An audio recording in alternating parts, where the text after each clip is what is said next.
You shouldn't be here. Jotaro clenched his fist, hatred flaring through him. And yet, here I am. He halted the arrow in his gloved hand, letting the moonlight glint off the metal. It's no coincidence, though. We're bound by the threads of fate. Jotaro's eyes flicked to the grave beneath Kakyoin's perched form. It was well kept. Someone had been maintaining it.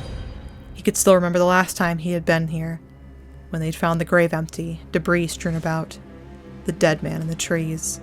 He'd never had the nerve to come back, not after that horrific sight. Kakyoin followed his gaze and smirked. What's wrong? You look like you've seen a ghost. Jotaro looked back at him, anger starting to churn its way through him. Cut the crap, Kakyoin. What are you doing here? How did you escape the Speedwagon Foundation? His smile faded, leaving something empty in its place.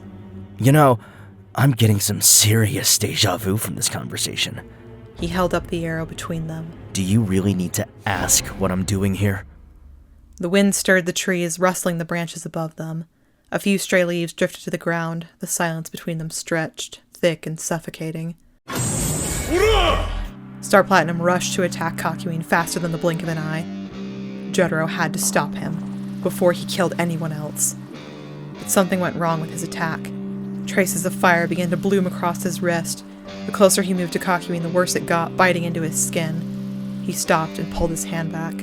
His knuckles and the back of his hand were coated in cuts.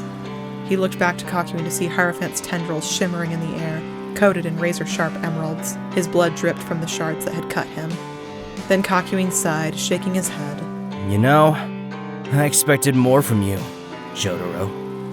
I thought you'd know I have a defense for Star Platinum by now. And to answer your question from earlier, I escaped the Speedwagon Foundation about a month before you came to Morio. There was a storm, one of the worst Dallas had ever seen. It knocked out the power for only a minute.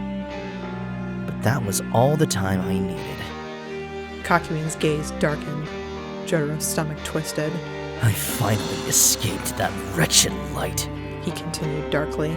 I knew you were heading here to look for an arrow, so I came to look for it first.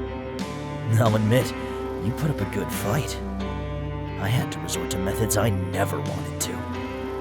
But I finally got my hands on it. You mean working with that serial killer? Murdering Josuke's grandfather? Kakyoin's eyes lowered. He is a disgusting bastard, and it sickens me to think that a murderer like that was just running around my hometown unchecked. But in him, I saw potential, and a dangerous threat if he ever turned against me, so I simply repurposed his murderous tendencies for my own gain. I'd say combining his explosives with the Emerald Splash was a brilliant move on my part. Jotaro narrowed his eyes. You haven't changed at all. Kakyoin's expression twitched. Something in his jaw clenched, but he kept his voice cool, still not looking at Jotaro. Oh, I've changed. Just not in a way that makes you comfortable. Shut up.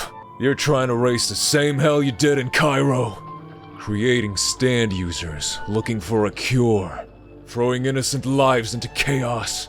Making Morio your personal battlefield. I'm doing what has to be done. No. Jotaro felt himself getting more fired up by the second. You're just acting like a selfish bastard like before. He brought Star Platinum out again. I won't let you hurt anyone else. I'll kill you right now. Kakyoin stared at him for a moment. Then he let out a breathy laugh.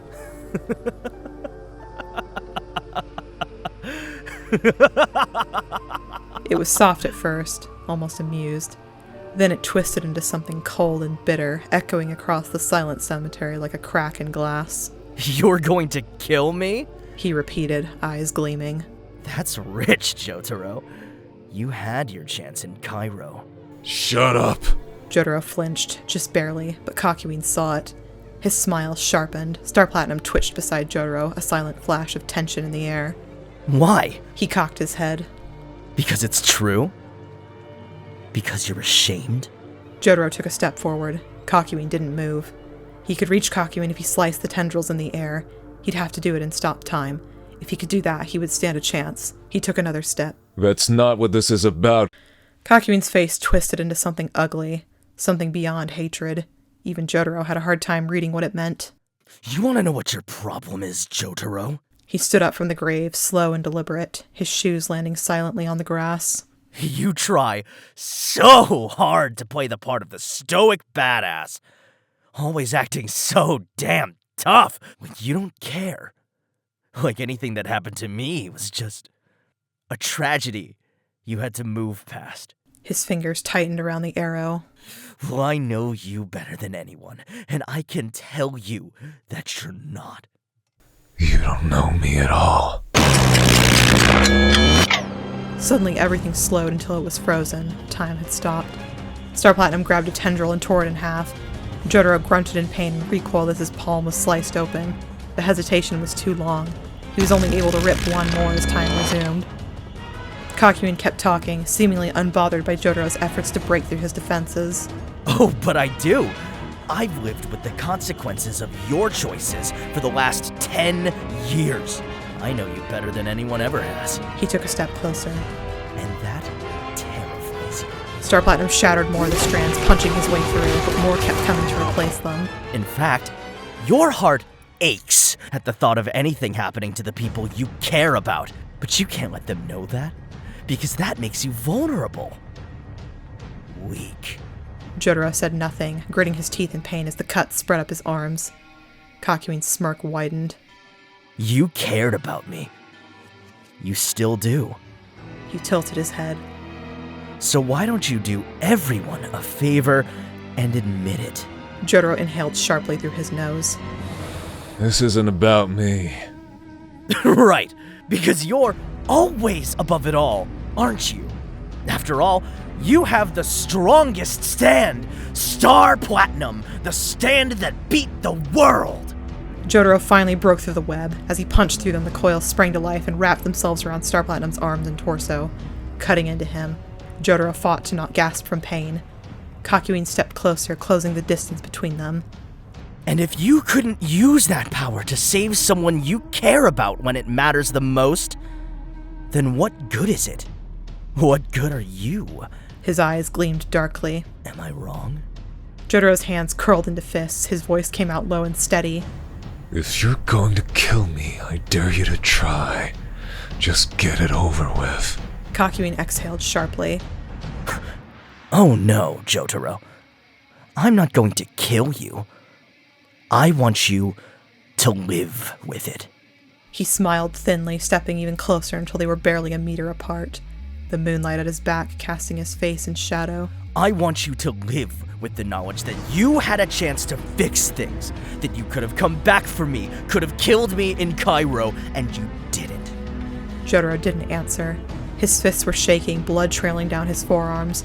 Star Platinum remained bound in Hierophant's razor web, motionless, chest heaving with each labored breath. A memory clawed its way to the surface. A message that Kakyoin had left him a couple years ago. This is all your fault. Kakyoin turned, starting to walk away, towards the grave as if the conversation had already ended. But then he stopped, looking at Jotaro over his shoulder. Now, it's my turn to promise you something. If you ever try to stop me again, I'll kill your little friends. What was that boy's name? Josuke? Jotaro's breath hitched. He turned sharply, eyes wild. If you touch Josuke, I will kill you. Kakyoin narrowed his eyes, slow and deliberate. Quit kidding yourself with that line. You could have done it already, but you didn't. Jotaro grit his teeth, his whole body tense with fury, grief, and something more hollow beneath it all. He's just a kid. Kakyoin didn't move, didn't blink. Then his eyes flicked toward the grave marker in front of him. His own name etched in stone. The birth year, the dash, the death. 17 years. Frozen in time. He looked back at Jotaro, something unreadable in his expression. So am I. Kakyoin's lip curled, just slightly. But that didn't stop you, did it? A flame of fury lit in Jotaro's chest. He doesn't deserve to be part of this, you hear me? Do what you want with me, but leave them out of it. You still don't get it, do you? Nothing I could ever do to you would hurt you as much as you hurt me! But if I hurt someone close to you, then you'd have to live the rest of your life knowing you weren't fast enough to save him. And I truly can't think of a better punishment than that. Time froze once more. Jotaro had Star Platinum break free of Hierophant's grip, shouting in pain as the emeralds tore his body to shreds.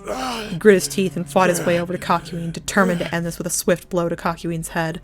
He raised his fist and then... Time lurched forward again. In an instant, Hierophant struck back, whipping his foils so hard and fast Jotaro barely had time to anticipate it.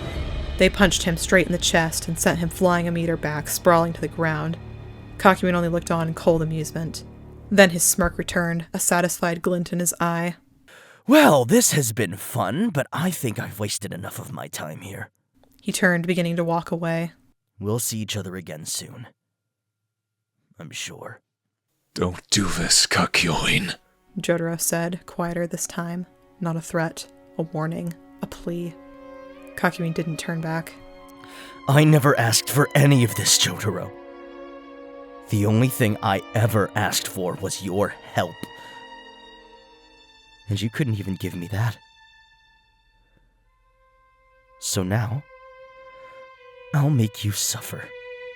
Just like I did. And if you keep interfering,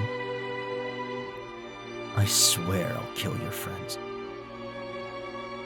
Hierophant Green's thread slithered into the air one last time, cutting off Jotaro's path like a closing door. Sharp, glittering, final.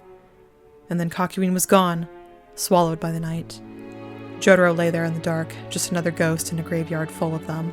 Kairo's shadow stretching further than he ever thought it could. Surrounded by silence, bleeding and alone at the grave of the man he once thought he'd saved. Jotaro's grip tightened at his sides, rage sparking through his veins. Then despair sank in his gut like a stone. He forced himself to his feet.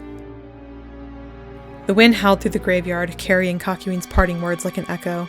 Jotaro stared at the empty space where he had been. Then slowly his gaze dropped back to the grave. Kakyoin Noriaki, 1972 to 1989. Beloved son and friend.